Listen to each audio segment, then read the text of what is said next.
भाई बहनों, आप सभी का स्वागत करते हैं आज एक नए वीडियो में।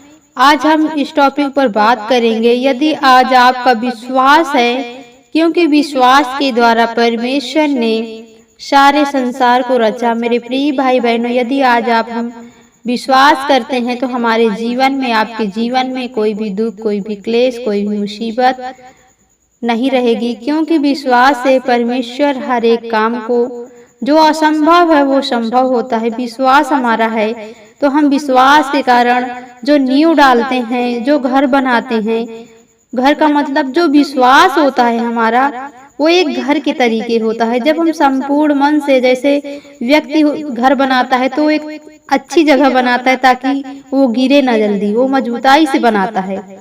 उसी प्रकार हमारा विश्वास होना चाहिए कि हमारा विश्वास इतना मजबूत हो कि कितनी भी आंधियां आए, कितनी भी बाढ़ें आए, कितनी भी दिक्कतें आए, फिर भी हमारा विश्वास सूबेदार के जैसा बनना चाहिए। जैसे एक व्यक्ति था सूबेदार, जिसका विश्वास इतना मजबूत था, इतना दृढ़ था कि उसके विश्वास के द्वारा परमेश्वर ने उसके जीवन में चंगाइयां दी। उसके जीवन में जो दुख था, जो क्लेश था, परमेश्वर ने दूर किया।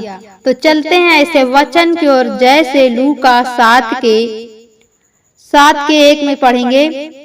जब वह लोग ये सारी बातें कह चुके तो कफरनहूम में आया। जब वहां लोग ये सारी बातें कह चुके तो कफरनहूम में आया।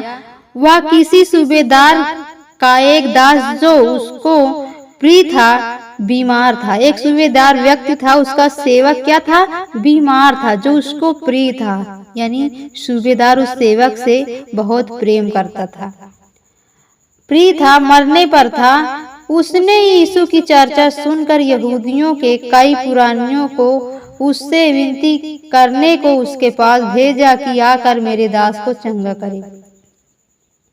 वो सूबेदार मनुष्य अपने सेवकों को, यानी वह एक राजा था, अपने सेवकों को, कई पुरानियों को भेजा यीशु मसीह के पास, क्योंकि वो यीशु मसीह की चर्चा सुना था कि वो कोढ़ियों को शुद्ध करता है, लंगड़ों को चलाता है, दुष्ट आत्माओं को निकालता है, यानी लोगों को हर एक प्रकार की बीमारियों से, दुर्बलताओं से छुटकारा देता है।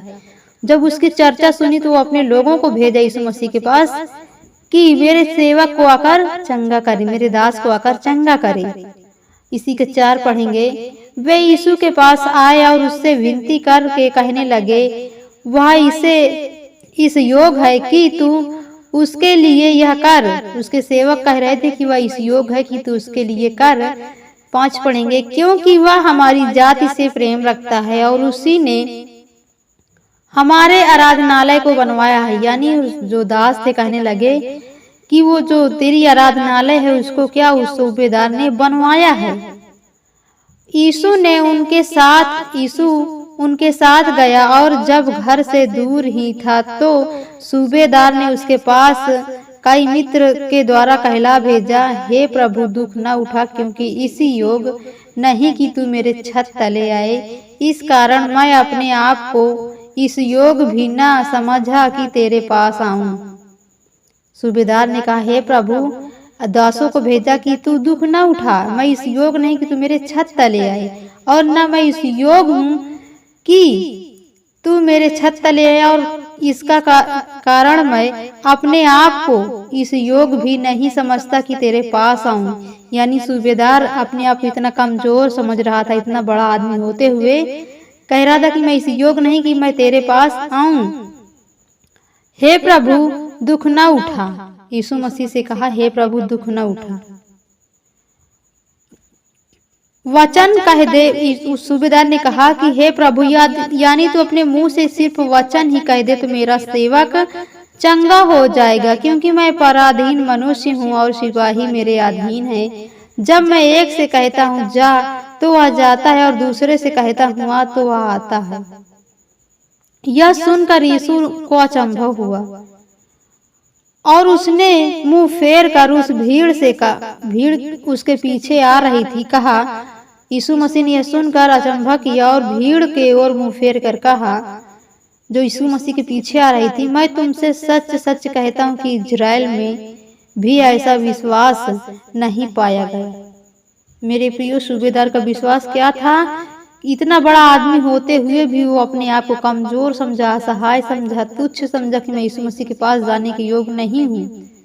क्यों? क्योंकि उसने पहले अपने दासों को भेजा था, उसने अपने पहले नौकरों को भेजा था यीशु मसीह के पास। जब उसको शर्मिंदगी महसूस हुई तो उसने अपने सेवकों से फिर कहला भेजा कि मैं इस योग्य नहीं कि तू मेरे छत तले आए, और ना मैं इस योग्य हूँ कि तेरे पास आ सकूं। इसलिए सिर्फ तू अपने मुंह से कह देगा तो मेरा सेवक चंगा हो जाएगा। आज हमारा विश्वास होना चाहिए कि हम सिर्फ परमेश्वर से प्रार्थना करेंगे, दुआ करेंगे, उसके वचन को सुनेंगे तो हमारे घर में बीमारियां, दुख, क्लेश, गरीबी, विपत्ति, जो गम है, जो दुख है आज हमारे जीवन में, हमारे बच्चों के जीवन में, हमारे कामों में, जो हमारे काम बिगड़ रहे हैं, सिर्फ हम परमेश्वर से डेली प्रार्थना करेंगे, उसके वचन को सुनेंगे तो परमेश्वर हमारे जीवन में अपनी भलाई को दिखाएगा, हमारे जीवन में भलाई करेगा, हमें हर एक पाप से बचाएगा, हर एक गुनाह से बचाएगा। हमारे शत्रुओं को परमेश्वर हराएगा जब हम परमेश्वर के वचन को सुनते हैं। हम वचन पर चलने वाले बने, उस पर सुनने वाले बने, सुने और चलें और अपने जीवन को वचन के अनुसार बदलें, तब हमारे जीवन में बहुत बड़ा प्रतिफल होगा और हमारे जीवन में जो परमेश्वर आशीष देगा वो ठहरेगी, शैतान चुराने ना पाएगा, क्योंकि हमारा विश्वास उस सच्चे परमेश्वर पर होना चाहिए। परमेश्वर आपको, आपके परिवार को बहुत आशीष दे। आमीन।